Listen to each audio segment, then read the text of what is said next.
All right, welcome back to the Trauma Therapist Podcast. My name is Guy McPherson. My mission is to help trauma therapists be their incredible selves, to be human, to be real, not just a clinician. I'm a big believer in who we are is more important than what we know. And this requires cultivating authenticity, genuineness, and vulnerability, and that requires intention. You can learn more about my courses and workshops by going to thetraumatherapistproject.com. That's thetraumatherapistproject.com. Let's get started. So 5, 4, 3, 2, 1. All right, folks, welcome back to the podcast. We're very excited to have back as my guest, Alisa Zipursky. Alisa, welcome back. Thank you so much for having me. I am thrilled to be back with you. You are welcome. So Alisa is a storyteller, a writer, a facilitator, and childhood sexual abuse survivor. Her work focuses on offering emotional support to other young survivors healing from sexual trauma. Alisa started Healing Honestly in 2016 as a way to share her experiences as a millennial woman trying to live her career building, tequila drinking, sex having, Netflix and chilling life while contending with her experiences as a survivor of childhood sexual abuse. HealingHonestly.com now has a readership of 273,000 people who stick around for her transparency, her humor. Healing from child sexual abuse is funnier than you'd think, she says. An ability to talk about really heavy and hard topics around sexual trauma, mental health, and healing in a way that feels accessible. Her new book, Healing Honestly, The Messy and Magnificent Path to Overcome Self-Blame and Self-Shame, will be out tomorrow. Alisa, thanks so much for being here. Thank you so much. So before we get going, as people, maybe some didn't hear the first episode when you were on previously, but share with our listeners where you're from originally and where you are currently. I am born and raised in Washington, D.C., and I am here in Washington, D.C. Okay. All right. So I want to get to talking about the book, obviously, but let's share with our listeners, give us a little rundown about how all this started for you. So I started doing this work in 2015, 2016. I was coming out, I was in my late 20s and coming out of a period in my life that involved my dormant childhood sexual abuse trauma coming to the surface and sort of wreaking havoc on every aspect of my life and impacting my ability to have a job, my relationships with my family, my relationships to myself. And through that healing experience, I just wanted a place on the internet that felt like a place where we could both sort of hold two truths. One, that our trauma impacts every aspect of our lives, and also that we are capable and worthy of full and vibrant lives. And I just felt like at the time there were I kept stumbling upon two options for resources. One were clinical-based resources written by doctors and medical experts that felt deeply pathologizing for me and made me sort of feel like a lab rat being studied. Or there was a lot of memoir that is a beautiful and important art form, but for me felt really re-traumatizing. And reading about people's very specific experiences of abuse wasn't what I needed for my healing at the time. I needed a place where we didn't focus on what happened, but we focused on the what now.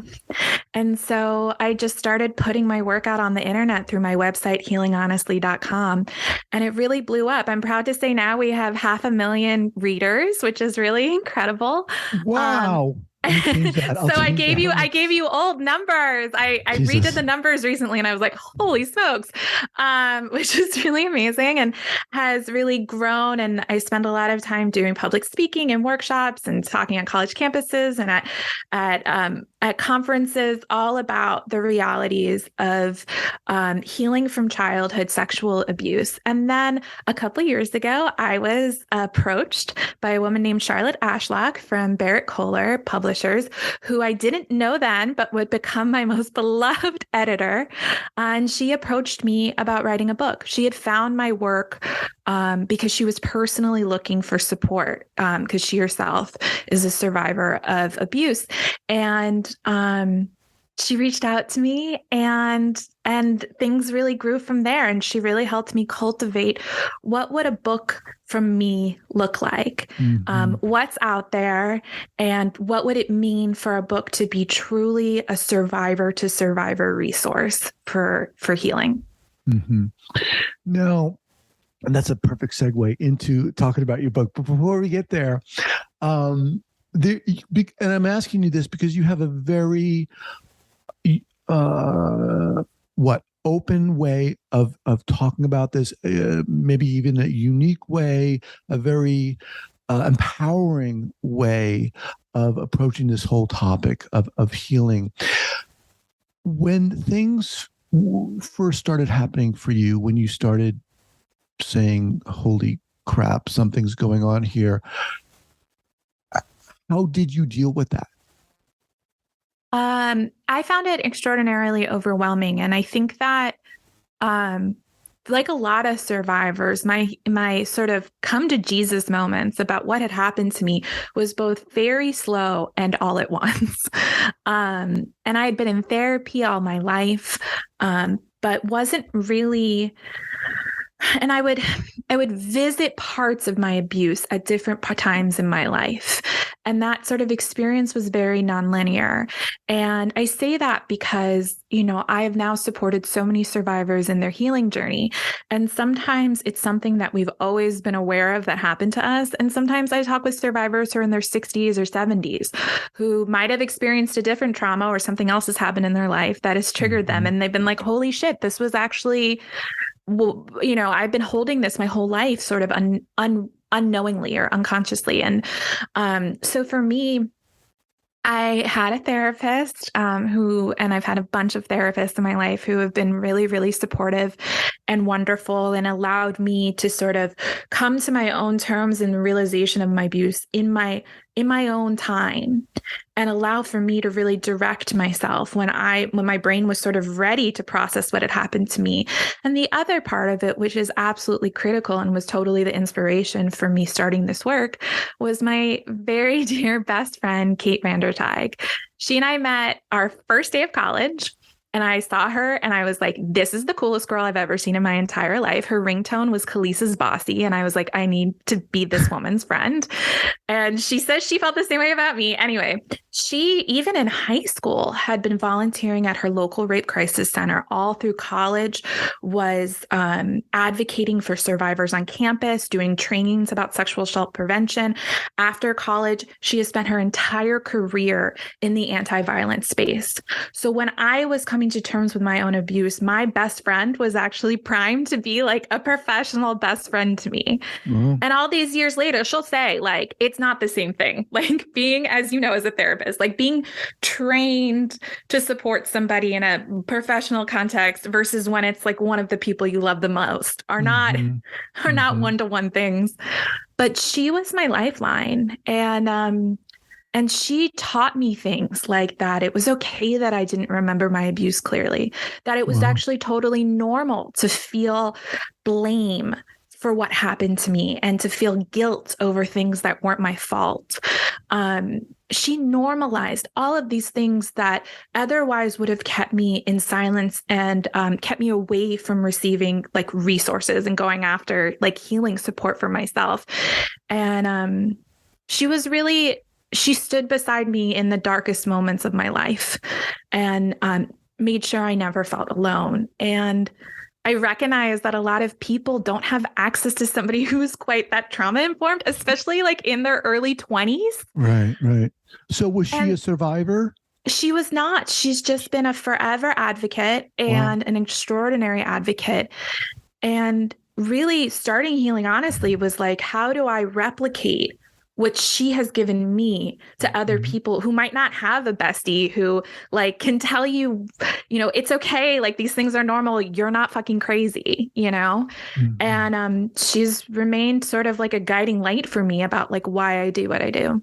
Well, one of the things, so we're talking about the book here called Healing Honestly, The Messy and Magnificent Path to Overcoming Self-Blame and Self-Shame. That'll be out tomorrow again. And we'll have links for this on the show notes page here at the traumatherapistpodcast.com.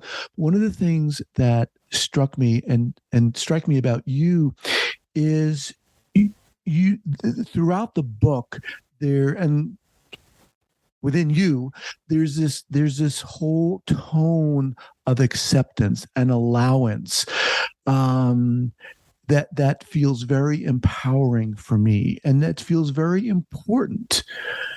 Talk a little bit about that. For me, I think that in my own experiences and in my experiences of supporting so many other survivors in their healing journey,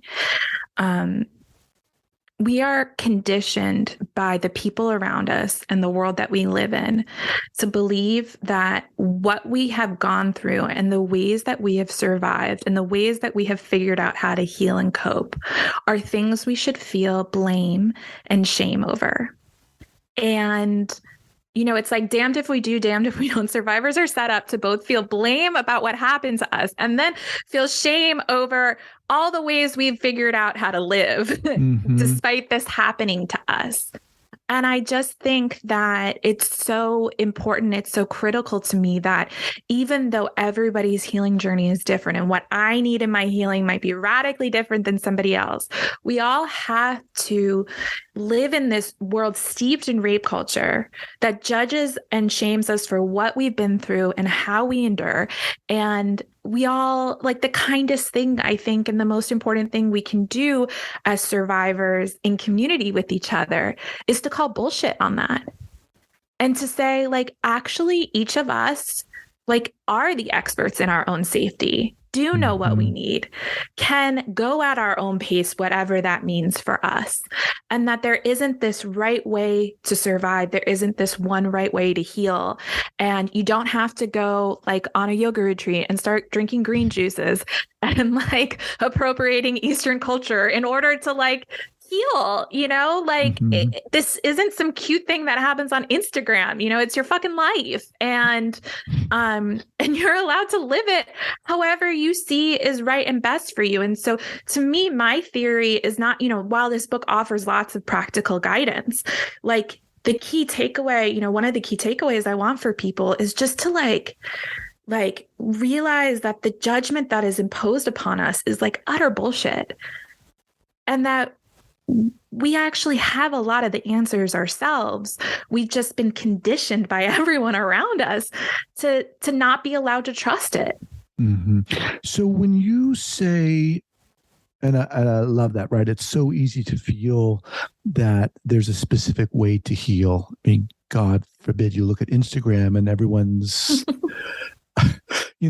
off in some retreat somewhere. Everything's beautiful, and you're like, I can't do that. But when you talk to people, what are they coming up against? Because you have a certain confidence in going through this. Was that always there for you? No, I don't think so. I think what has guided me, it's so funny. I started this website in 2016. I didn't realize I was my own audience. And that's really funny to me because it's like a fucking course I was my own audience. But, something that I allowed to guide me is just to go back to my 20s and think about what I needed to hear and offer that to people, and I think what has come with time and seeing so many people like respond really, really enthusiastically to what I put out in the world is like, oh, not everybody has to fuck with me and fuck with the way that I think about this stuff.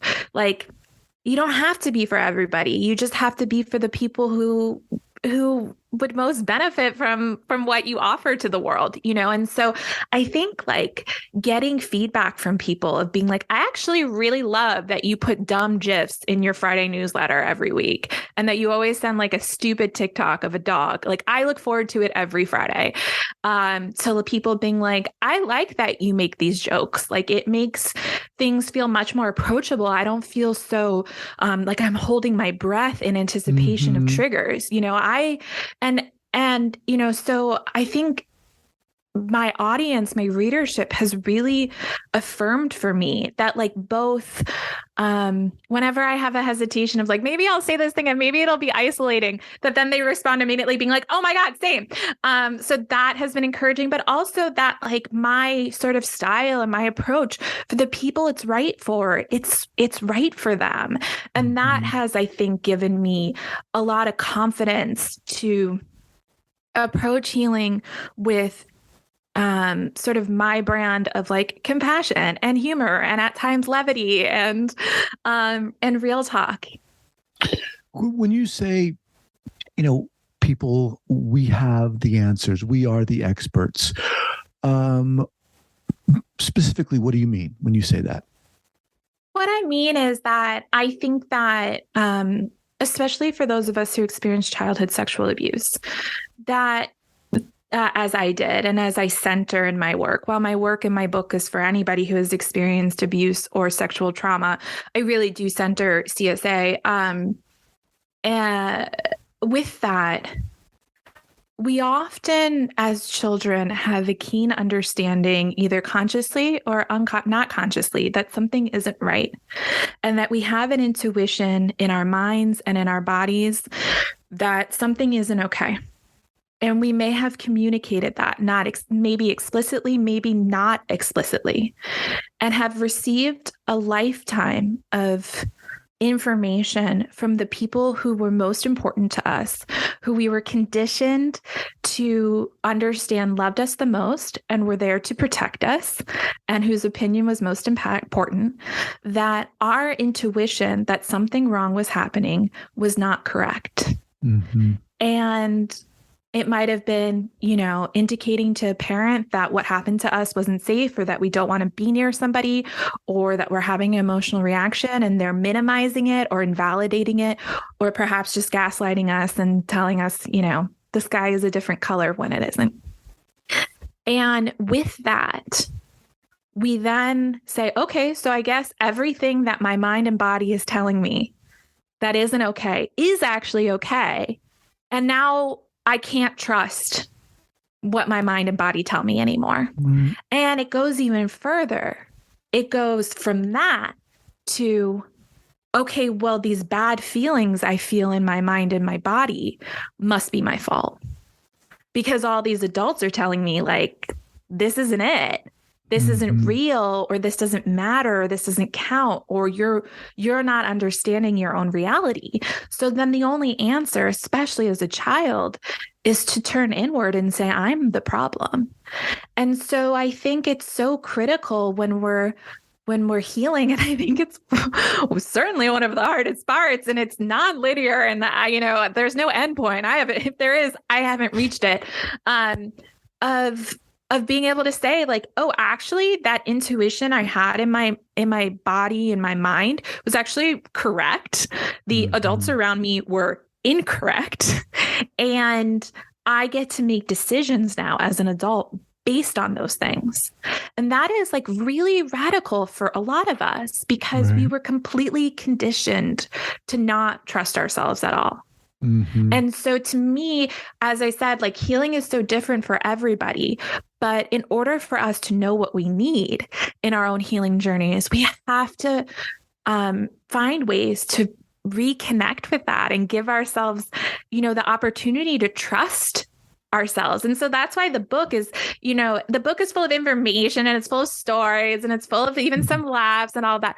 But it's also, I want the reading of the book to in and of itself be a practice in that, you know, in it, as you'll say, I'll be like, you don't have to go read the next chapter right now. Do you want to go take a break? Do you want to go get some nosh? Do you want to take a nap? Do you want a margarita? Like, you don't have to keep going right now. You don't get a prize for going to the finish line.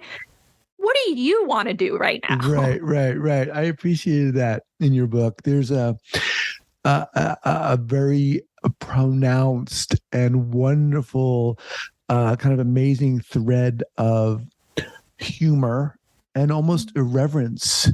And I think you do a really great task in balancing this crazy topic, heavy topic of trauma with some humor.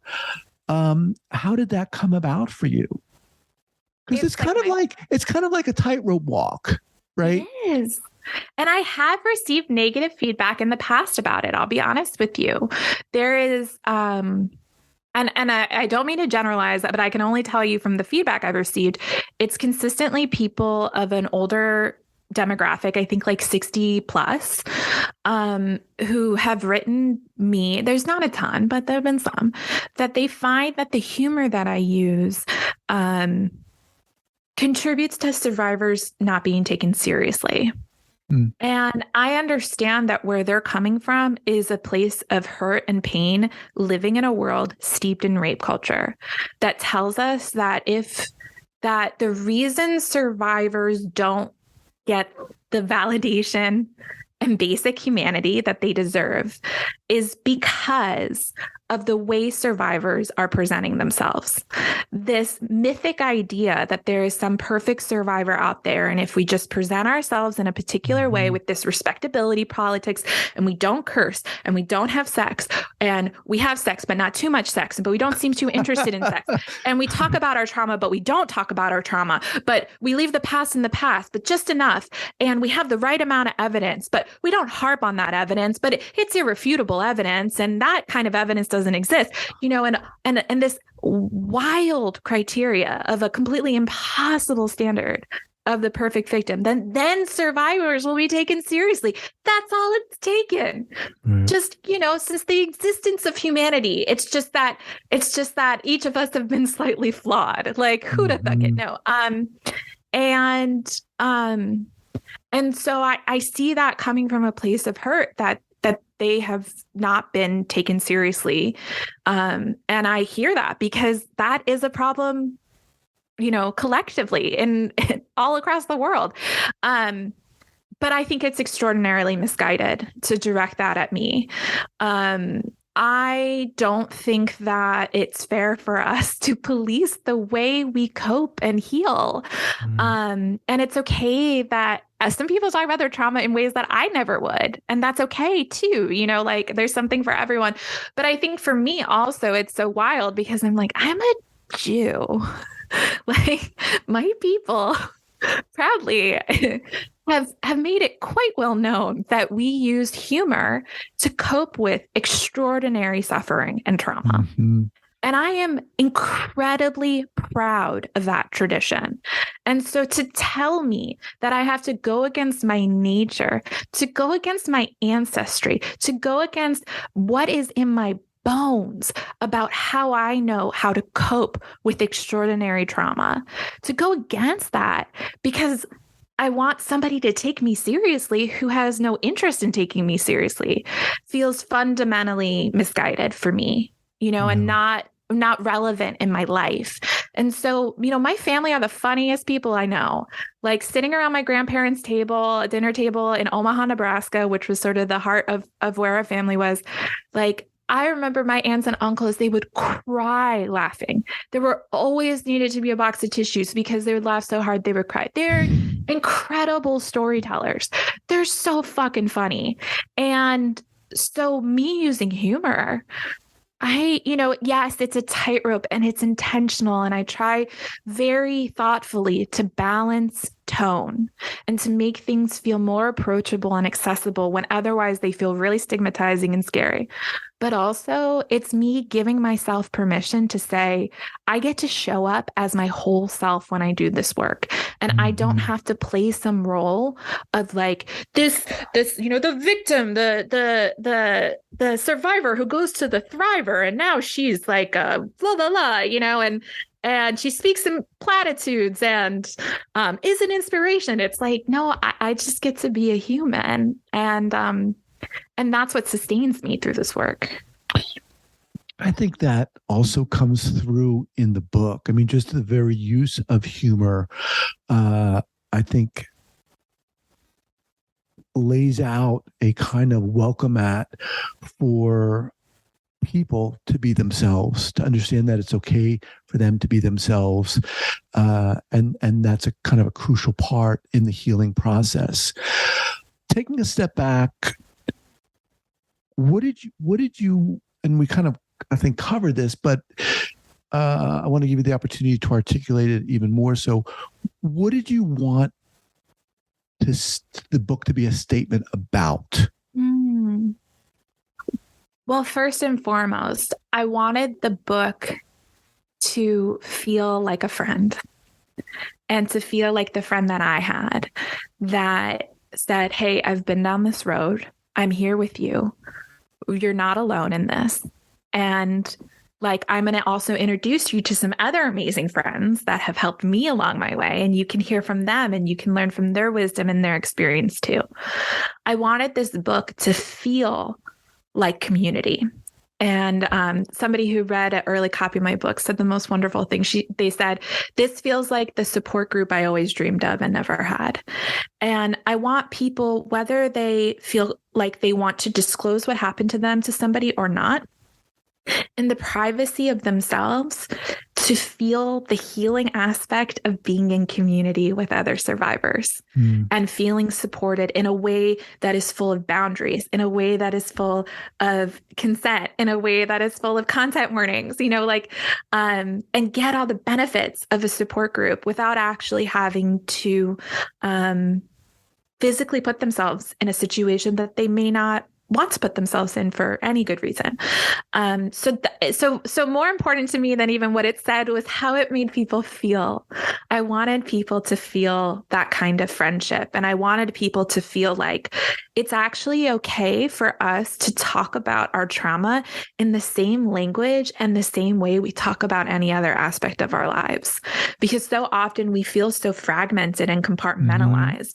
And it's actually okay to be our whole selves as we're healing and talking about this. And then, really what I want people to walk away with this is an understanding for themselves as to why we feel so much blame and shame for things that aren't our fault. In each chapter we go through, who are the people in our lives who we trusted, who reinforced these untrue stories that we're to blame for what we've been through and how we heal. What are the institutions and the cultural norms that have led to this and contributed to this? And what are some practical strategies for us to turn the volume down on that shame and blame that we hear to no fault of our own, so that each of us can get in touch with that inner expert and hear that voice inside of us louder. And with that, we'll be able to actually know what we want, and not necessarily what we want in the big grand scheme of life, but what we want in terms of oh, this thing is really triggering for me. Maybe I'm not going to feel shame that I have this trigger, and I'm not going to blame myself for having this reaction. And instead, I'm going to be compassionate with myself and say, you know what? It's okay if I want to avoid this thing that's triggering right now. Doesn't mean I'll always feel that way, but the fact that I feel that way today is enough, and I don't need to feel bad about that. Right. Before we started recording, you mentioned that there were some challenges in actually writing the book. Many. So there were sort of personal challenges, and then there were structural challenges. The personal challenge is that in order to know what I needed to say, the way I knew what I wanted this book to be was to go back to some of the worst times in my life and think, what was the book that really would have helped me out at this time? And, as I proudly say on the cover of the book, the least re-traumatizing read on child sex abuse out there. It was very triggering for me to write. And I kept waiting for it to get easier. I thought, oh, well, maybe this is just a difficult chapter for me, or maybe this is just a difficult month for me. And about halfway through, I remember going to my agent and my editor, who are both survivors, and saying, I don't think the easier time is coming. I think this is what it is. And so I had to learn how to take a lot of breaks. I had to learn to step away for whole weeks at a time. I had to radically care for myself in a way that was sort of a new level. And everyone around me really rallied with me. My support system was so extraordinary and carried me so much through this. Every strategy and coping mechanism I had ever had just kept, more and more and more to get through this. And it was during a pandemic, which, helps everything and makes everything so much easier. No, it was, I've only written one book and lived through one pandemic, but I'm pretty safe to say I wouldn't recommend doing them at the same time. And then there was the structural challenges, which are really pronounced. As I said, my agent and my editor are both survivors, and we all come to this work with extraordinary personal investment as well as professional investment. And we just worked as hard as we could to try to create a new way of working that was trauma informed, whether it was advocating for more time for me so I could take more breaks, or advocating for me to have legal protections against abusers who might take legal action around me.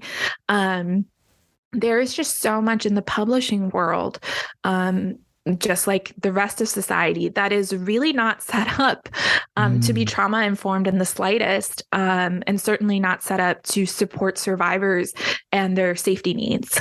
And so I'm extraordinarily proud of this book. I'm perhaps even more proud of the way that we did it together as a team. This book just kept finding survivors sort of at every single step who stepped in and advocated like in extraordinary ways for it. And that's why it's here today. Well, speaking with Alisa Zipursky, the book again is called Healing Honestly, The Messy and Magnificent Path to Overcoming Self-Blame and Self-Shame. It's out tomorrow. So people are going to read this book and they are going to feel that embrace that you present to them and give them and welcome them with. How else do you help people? I mean, aside from all the stuff you do, I mean, do you have, you said you work with people in what context? Yeah. So a lot of my work lately has been doing a lot of public speaking. I love especially visiting college campuses and speaking with folks on campus, whether it's survivors or the people who love them or students just trying to learn about, we spend a lot of time sort of debunking the myths about being a sexual violence survivor. And I love it also because I don't know if anybody has experienced a college student complimenting their outfit, but it's the best feeling in the world. And that's my drug of choice. So I like going on the college campuses wearing cool clothes and then them telling me that. It's like my Tinkerbell moment. Anyway, so doing that and at conferences as well, and sort of bringing this work out into the world in that way. And then I do also keep up with my readership. Every Friday, I put out a newsletter that is equal parts stuff about trauma and stuff about life. Like every week, I include a TV recommendation that includes content warnings for sexual violence, because guess what? Survivors want to watch Netflix and chill too, but sometimes we need some info. Or like I said, like a dumb photo of my dog. And I've received emails from survivors being like, you know what? I don't even read the first half of the newsletter where you talk about real stuff. I just go to the fun stuff. And that's funny. You know what? That's great, because that's the whole fucking point. Like, did it give you some joy today? Like, that's healing too. And then I also offer some on-demand as well as in-person, virtual in-person coaching, specifically like for childhood sexual abuse survivors. But right now, it's really about doing whatever I can to help get this book out into the world, and get it into the hands of the people who most need it, survivors and the people who love us, and the people who treat us and the people who care about us. The last time there was a book, a survivor to survivor book about healing from childhood sexual abuse, was The Courage to Heal. And that was written in 1988. And I can tell you right now, that was 35 years ago, because it was the year I was born. And so it's really important that we get the word out about this book because there are millions of us out there, and we deserve so many resources, and we deserve to hear from each other and have that survivor to survivor community and love as well. As we kind of wind down here, I want to hear what your thoughts are on the cultural shift that's happened within the recognition of trauma. I mean, a lot, with the Me Too movement, lots happened. Where do you see things going? I mean, how do you interpret this wider recognition of trauma? I interpret it carefully, I think is the answer. On any given day, I feel radically different about how optimistic I do and don't feel about things. I have so much tremendous love and respect and admiration for Tarana Burke and the Me Too movement that she has built. Also, I know survivors have been screaming at the top of their lungs about what has happened to them and what they need since the dawn of time. And so to me, I think that I will continue to be heartened to see people who aren't survivors speaking up, who creating change, actually challenging systems of oppression.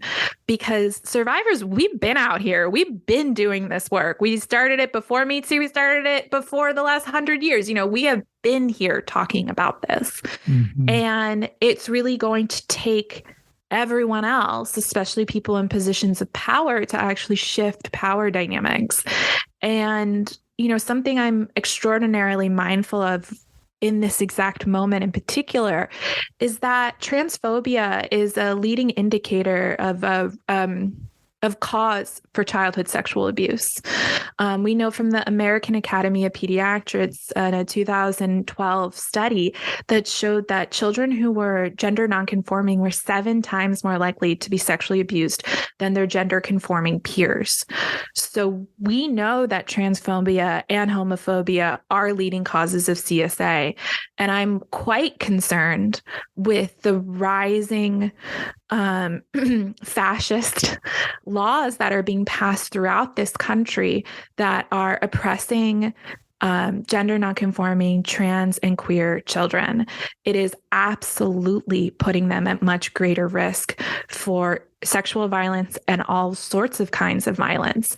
And so, and I really applaud organizations like Mirror Memoirs, led by Amitha Swadine and Jaden Fields, who have really been uplifting this and talking about this and saying, hey, if you care about childhood sexual abuse, if you care about ending sexual violence, if you care about protecting children from sexual violence, you have to care about transphobia and homophobia, and you have to care about what these kids are going through, and protect and revere these children no matter who they are.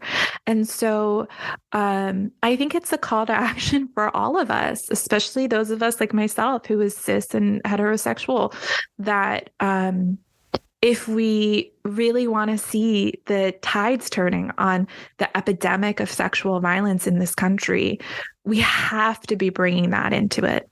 Yeah, appreciate that. All right, Alisa, I mean, I could talk to you for a long time here. What's the best way for people to get in contact with you? You can reach me through my website, healinghonestly.com. You can also hit me up on Instagram at Alisa Healing Honestly. That's ALISA Healing Honestly on Instagram. And most of all, you can go get your own copy of Healing Honestly, The Messy and Magnificent Path to Overcoming Self-Blame and Self-Shame. As I proudly say, the least re-traumatizing read on CSA, written by a survivor for survivors. Awesome. Again, we'll have that linked up here at the show notes page at the traumatherapistpodcast.com. Alisa, thank you so much. You are not just a breath of fresh air, you are an amazing wind. You're a storm of amazingness. Seriously, you're so friggin' inspiring. You are. Thank you, and thank you for being such an incredible supporter of my work all these years. I appreciate that. All right, we'll be in touch. Take care. Thank you. Bye-bye.